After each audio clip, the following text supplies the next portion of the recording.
Hey everyone, I hope you're doing well and staying safe during this time. If you're new here, welcome to the channel. Like I said, thank you so much for checking me out. If you haven't done so, please make sure to hit that subscribe button just right below the video. Cool, thank you so much. I really do appreciate it. And if you're returning, welcome back. Thanks again for your support. I truly do appreciate having you here. The SEC is arguing to the judge that a former SEC director, Bill Hinman's Ethereum free pass speech in June of 2018 is official position of the SEC, specifically the Division of Corporation Finance. It is. Do you understand the implications of this? Well, I'm going to break down what I know to this point, but worth noting, that means that the SEC has argued that there's nothing from the SEC that's official market guidance. However, this is now official market guidance. It just gets more ridiculous from there. So I've got opinions from a number of attorneys, including Attorney John Deaton and Attorney Jeremy Hogan. And this just came out within the last, I don't know, how long has it been? An hour and a half or something like that. So I read this whole thing. I printed it up. I got some dead trees in my hands here. I believe it was 11 pages, not including the exhibit. So I highlighted the parts that I found to be most relevant and took some notes. But I'm telling you, like, I hope that you're prepared to have your mind blown, because this is truly bizarre. It's absolutely absurd what is being argued here, even for the SEC. But I do want to be clear at the outset, I do not have a legal or financial background of any kind. I'm not offering legal or financial advice. And you definitely should not buy or sell anything because of anything that I say or write. I'm just an enthusiast who enjoys making YouTube videos about crypto-related topics, but just as a hobby and just for fun. You may recall that on January 13th, Judge Netburn found that in an official ruling that Bill Hinman's Ethereum free pass speech really was just his personal opinion, and also as a result of that, all of the associated documents and emails that were distributed via SEC, the official email threads, those were not privileged because it was all part of what was just Bill Hinman's personal opinion. Well, understandably, the SEC didn't like part of that. They don't want the privileged information, that what they claim is privileged information anyway, to get into the hands of Ripple. They don't want that to be part of the trial at all. And so you got to kind of wonder, what are they trying to hide? What is so super duper secret that would destroy their case that they're fighting so hard to hide? Because this should have been a done deal, but they, after Judge Netburn made that her ruling, that declaration, the SEC legal team, they actually went to Judge Torres, the main judge in the case, and said, "Hey, we want to be able to have a response sent back to back to Judge Netburn." And Judge Torres said yes. And so the deadline for that was, I guess, 13 minutes ago. And they just made it just in under the wire. They sent it within the last couple hours, whatever it was. So this is completely ridiculous here. Here you can see earlier today for me anyway, the deadline was midnight for me, though I'm in Central Standard Time, so the deadline's their time, so it's 12:13 a.m. their time. My time, since it's Central Standard Time, happens to be 11:13 p.m. But so this morning, for me, it's this morning anyway. Attorney James Filan, member of the XRP community, he noted the SEC motion for reconsideration of the DPP ruling should be filed today. So that's what I was referencing a minute ago. This idea of, are these documents specifically surrounding the Bill Hinman Ethereum free pass speech, are they privileged or are they not? And the SEC's deadline was today. And Jeremy Hogan, here's a tweet from him at 7:18 my time, which would have been 8:18 his time, and for the court, because the court obviously is on the East Coast, It would have been 8:18 their time. And so Jeremy Hogan wrote the following. I have to get my kids to bed. Don't forget that the SEC's motion for reconsideration of Judge Netburn's DPP ruling is due today. In federal court, you have until midnight, so that's 3.5 hours left. If they don't file it, come wake me up, because that would be strange. And they did file it, though. And so as soon as that dropped, I was like, oh, here we go. Can't wait to see what the hell's in this thing. And so shout out to James Filan and John Deaton's organization, Crypto Law, for sharing these documents. And let me just tell you this. I'm going to share with you some of the specifics from the document, but let me just kind of break this down before I even get into some of the specifics. So, regarding the Bill Hinman Ethereum Free Pass speech of June 2018, the SEC has argued that Bill's part of the conversation via email is personal opinion, but the other people participating in this conversation with Bill are saying things in this conversation that are privileged. So, yes, the SEC is arguing that one half of a conversation can be personal opinion, and as such is public info, having nothing to do with the official policy decree from the SEC. But the other half of that same conversation can be privileged, because it was part of the SEC's deliberative process with respect to Ether. And that's a quote. They say it's the SEC's deliberative process with respect to Ether. Now, this is incredibly illogical. To be clear, they're claiming that every SEC employee that was part of this conversation via email was participating in official SEC deliberative process, with the only exception being Bill Hinman. They say Bill Hinman was not part of the SEC's official deliberative process. How the hell can they justify this position? Well, spoiler alert, they don't. They just make the claim. But wait, it actually gets much worse, and much more ridiculous than that, which brings us to most of what was covered in this document today. See, after the SEC finished arguing that nonsense, which is much of what it's been saying for a lot of the past year, frankly, hold on, let me make sure. I think I just lost my train of thought. I think it'll come back, though. I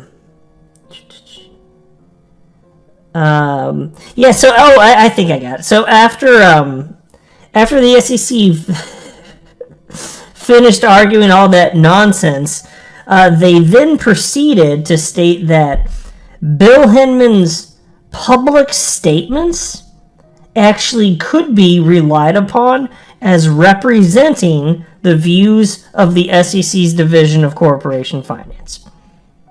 Now, note this important distinction. They're not arguing that Hinman's perspective is the official position of the SEC. Rather, they're arguing that it's the perspective of just one division within the SEC. As a result, the emails associated with the Hinman speech are privileged, they say. Now, presumably, the reason they are making this argument is so that they can make an additional distinction. They're saying that Hinman's speech is the final product, and that's public knowledge, but all of the drafts and communications that preceded the final product are privileged. Now, of course, you still have the question of how the hell this could be if it's really just Bill Hinman's opinion, but how do you have official SEC deliberations that just result in the public opinion, which was the final product? Like the public opinion of Bill Hinman. It doesn't make any sense. And now, Judge Netburn has already ruled that the Hinman Ethereum free pass speech is fair game. And the SEC is not trying to change the judge's mind on that point. They're just arguing that all the additional emails and drafts of the speech that were shared internally are privileged. It's also worth noting that Bill Hinman, he swore under oath that his Ethereum free pass speech was just his personal opinion. And now the SEC is arguing that's not true. That it's the official position of one division, one of the divisions within the SEC, the Division of Corporation Finance. Of course, now, if that's true, then the SEC did provide market guidance, which the SEC claims it has not done. If the SEC gave market guidance, and it clearly did, then that strengthens Ripple's case and weakens the SEC's case. It's absolutely incredible the degree to which the SEC is utterly inconsistent with its own arguments. Those assets will argue, that's where those assets, they will argue whatever they think will benefit them in the moment, even at the expense of logic, consistency, and justice. They just don't care. And don't be surprised if they're going to end up arguing that since it's just the official position from one division of the SEC, it's not official SEC decree. Don't be surprised if they try and make an argument like that. That won't surprise me in the least. I'll tell you that right now. So now I'm going to highlight just some parts of this. Here, I'll start with this, what I'm highlighting on the screen right now. Let's start with this. So this is from the SEC writing to Judge Netburn. This really grinds my gears, folks. And it burnt my biscuits and my vegetables. They are steamed. This really steams my vegetables, in fact. The court found that, quote, emails concerning the speech or draft versions are neither pre-decisional nor deliberative agency documents entitled to protection, end quote. So that's what Judge Netburn found. Under the deliberative process privilege, or DPP for short, and ordered the SEC to produce Entry 9 and other documents, quote, previously withheld based on the privilege that would be inconsistent with this order, end quote. And then it continues a little bit further down to this part. And it just gets more and more wild, folks. Reconsideration of this aspect of the court's decision is warranted because the court based its decision on a single document relating to the speech, one that defendants chose to highlight for the court, and did not consider the 67 other emails attaching drafts of the speech that were before the court on defendant's motion. These additional documents, along with other matters available to the court and described below, demonstrate that the speech was not, quote, merely peripheral to actual policy information, end quote, and was in fact, quote, an essential link in the SEC's deliberative process with respect to Ether. You folks buying any of this crap? Is anybody buying any of this crap? I'm going to hop ahead to Attorney Jeremy Hogan's comment in just 1 second, so sit tight because you're really going to enjoy that one. But he made it very clear the degree to which this is crazy. His words, not mine. Oh, and mine too, actually. I'm going to use those two. Where's the next part? Oh, right here. Yeah, I just want to highlight this sentence right here. SEC regulations provide that Director Hinman's public statements could be relied upon as representing the views of corporation finance, the division he led. Folks, Judge Netburn already said no. She said no to this already. She said no. This is clearly just Bill Hinman's personal opinion. Because look, from her perspective, and she made this clear, if it were the case that it weren't just personal opinion and it were official decree from the SEC, then she wouldn't want all of those associated emails, obviously, to be to share, because then it would be privileged. But she's saying, obviously, it's just the personal opinion of Bill Hinman, and so whether or not you agree with that, it is what it is. All right, let me get ahead here. What do I highlight next? This might be it. Is this the really fun part? This is the really fun part, I think. Can't believe this, folks. Oh, yeah, here we go. This is it right here. So here's the tweet from attorney Jeremy Hogan, and he simply wrote the following. I'm reading it, but can't quite believe it. Now, the speech wasn't Hinman's personal opinion at all, but intended to convey the Department of Corporation Finance's position on digital assets? In the legal world, this is as crazy as it gets. The Ripple lawyers must be chomping at the bit. That's the tweet from attorney Jeremy Hogan. Yep, I cannot wait to see what the hell Ripple's legal team has to say about this, and they're going to shred this nonsense. Because, look, I can't tell you, and I admit this every time when I'm talking about legal stuff, like, I don't know what the legal implications are of all of this. I'm just speaking as a regular dude here, and I'm telling you, this is utterly illogical. The degree of assheadery is endlessly impressive. This isn't logical. You don't need a law degree to see that the logic doesn't follow. I just don't know from a legal perspective what's likely to unfold.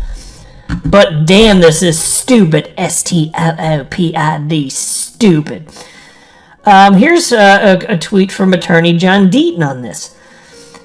Classic case of wanting to eat and have your cake at the same time. That's also quite true. Here's a tweet from an attorney within the XRP community who is named Bill. And Bill stated the following. And it was he sharing the same section? No, he was sharing a different section here. Yeah, here we go. Here, I'll just read this first, and then I'll share his tweet. Shows that Director Hinman and other SEC staff used the speech to provide public guidance as to how corporation finance would apply the federal securities laws to offers and sales of digital assets, including Ether.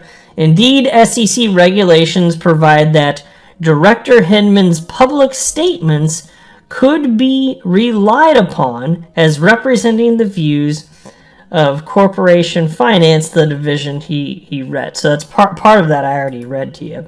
But that's what Bill shared here, and then Bill wrote the following. So now the SEC says that not only was Hinman's speech used by SEC staff to provide market guidance, but that by SEC regulations could be relied on as representing the views of the SEC's Corporation Finance Division. So not a personal opinion, a moving feast. So let's pause to think about that. If this is official market guidance from the SEC, and Ripple's supposed to be able to, that would mean that Ripple's, of course, every participant is supposed to look at this as guidance. Well, XRP is better suited for Bill Hinman's guidance than Ethereum is. No kidding. Well, for obvious reasons, not the least of which is the fact that there was no XRP ICO, so how about that? Anyway, Bill continues. So now we know there are three types of speeches in the view of the SEC. Mere personal opinions, views of an entire division of the SEC, and the SEC's formal agency position. Is that clear enough? Lots and lots of clarity. And he's got little laugh emojis. Feeling good about fair notice. The SEC has vacillated between whether the speech was a personal opinion of Hinman and now reflecting the position of the entire division he led, depending on what suits it at a given moment in the litigation. And so that's why, the part that Jeremy Hogan shared here in his tweet too, it reads as follows. As reflected in its text. Well, actually, let me read the headline first. Director Hinman delivered the speech at the Director of Corporation Finance to communicate Corporation Finance's framework for evaluating digital asset offering. Bam. Can you believe their writings? They're acknowledging it is market guidance from a division within the SEC. But they are distinguishing, and this is why we'll see to what degree this legally has an implication, but they're distinguishing between just one division's official opinion versus the whole SEC. So what does it take for the whole SEC to have an official position? Does that mean all divisions of the SEC, they all have to come together and say, this is our official position? Is that how it works? Has it ever worked like that in the history of the SEC? I've not heard anything like that. If that's the case, you let me know. But this seems completely freaking absurd. It's completely mind-boggling. And so then it reads, as reflected in its text, the speech was intended to communicate the general approach used by corporation finance in evaluating whether digital asset offerings may be considered securities offerings, and to invite the market to communicate with corporation finance staff about these issues. It's astonishing, folks. And then Attorney John Deaton retweeted that little short Twitter thread from Attorney Bill, and Attorney John Deaton wrote the following. I've said for a year the SEC lawyers are 100% transactional. They will say whatever it takes to win a particular argument, no matter how inconsistent that argument is with other statements or arguments they've previously made. Oh yes, that is most certainly true. And I may not have it pulled up here, but I don't know. I can see if I can find it real quick. If not, it's not the end of the world. I can just describe it. But there is, that's not what I wanted. I want to click on Crypto Law's Twitter profile here. But if I can find it at the top here, then I'll share it with you. But yeah, here we go. This is what I was looking for. I'm your guy. I will keep you posted. I'm your advocate. I'll be back on a daily basis, usually multiple times per day, with these videos to keep you updated with everything going on. So I hope you enjoyed the video. If you haven't done so, make sure to hit that subscribe button. Feel free to share any of my videos with your friends, family, social media, or anybody who may care to listen. Thanks so much for your continued support. I'm always here for you. I want to help you through this time. So thank you so much for continuing to choose me. Enjoy your day, stay safe, and I'll catch you again probably in a couple hours. Thanks, everybody. See you later.